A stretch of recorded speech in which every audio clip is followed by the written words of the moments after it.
Roadmap to Victory is sponsored by the R&R family of companies. Welcome back to Nittany Game Week. This week, the team occupying the visitors' sideline, Kent State, actually lost to St. Francis and trailed Tennessee 65-0 at halftime. It's natural to conclude this one is going to be a cakewalk. Coach Bradley, Coach Paterno, that's a dangerous mindset for a football team to take in any game. How do you get your team focused and ready to play a clearly inferior opponent? Well, there's some room for improvement, as we're going to see as we look at the numbers, and I think that's the mindset you take in, is we've got to get better. And if you look at Penn State early on, they've gotten the big plays.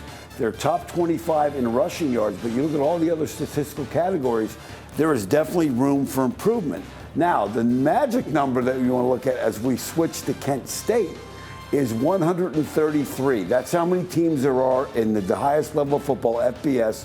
And if you look at those same national ranks, Kent State ranks 133rd in a number of those categories, and they obviously will try and improve upon those things. So this is going to be, from a performance standpoint, Penn State clearly is a superior team here, Tom. They are the superior team, but one of the things you want to make sure is your mindset as you go out is you want to get better. You can get your team better.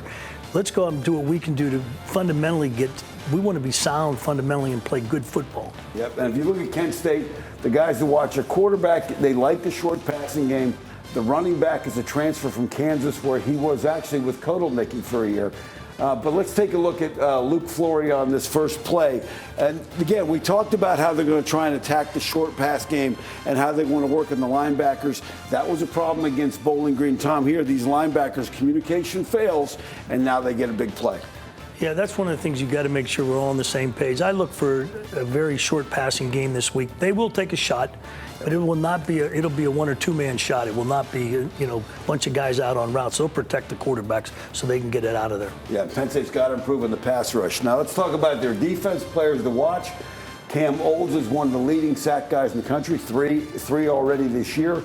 And then the linebackers are veteran guys, and they're their leading tacklers. But let's talk about what they do, some of the things they do well defensively. They've done a good job. They're about middle of the pack nationally in the red zone. And here, Tom, from coaching, these bunch sprouts and the switch is tough to do, and they execute this really well against Pitt. Oh, those bunch routes are just a blast. But one of the things you want to make sure you do is that communication has to be everybody's got to be on the same page because it happens so quickly. And a late throw by this quarterback from Pitt, again, that becomes a problem. And if Allor is staring and late on some throws, could be some problems. Now let's talk about just their kind of base thing. One of the reasons you think that Penn State may be able to throw the ball is they like to keep three linebackers in, and you're going to be able to attack their linebackers with wide receivers, even if you're in a three-wide set. And that's going to be something to watch for on Saturday. Not a lot of nickel or dime this week. They're going to leave that base unit on the field. And again, missed tackling has been a problem. Here they have Pitt's running back in the backfield for a big loss. He gets outside and becomes a big game. Now, let's talk about roadmap to victory looking ahead. Penn State finalized the last of their 4 non-conference games for the next 4 years. And if you look at it, in 2025, Nevada, FIU, Villanova, those 2 years, 25 and 26, no Power 4 teams on the schedule. Then 27 and 28, you have Syracuse comes on to home and home, but no big national games that are going to give you a bump when it comes playoff decision time when that committee's sitting there, Tom. I think that's a mistake. I think you need to have one big game on that schedule that everybody focuses on early. And that takes us to the next graphic. Let's see what some other people in our conference are doing. Michigan, home and home with Oklahoma. They finished the home and home with Texas in 2027. Ohio State begins a home and home with Texas and a home and home with Alabama after that.